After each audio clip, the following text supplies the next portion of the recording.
Here's my project for the day, week. Bathroom, it's been gutted. Had an old tub in here, plumbing's been done, except for the shower control valve. Yeah, installing a walk-in shower, we'll be tiling it up with backer board.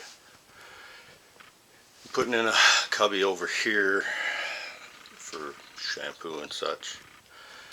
Already got a new window, insulation in the walls, all new. The old control valve that leaked. Toilet base is gone. Some old pipe and some new pipe. Been there. Got new wiring to get done yet. A few other things.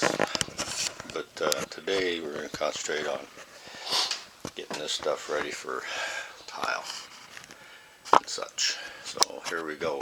Fun adventure. That's a better view of the whole thing. It's a 5-foot by 32-inch shower.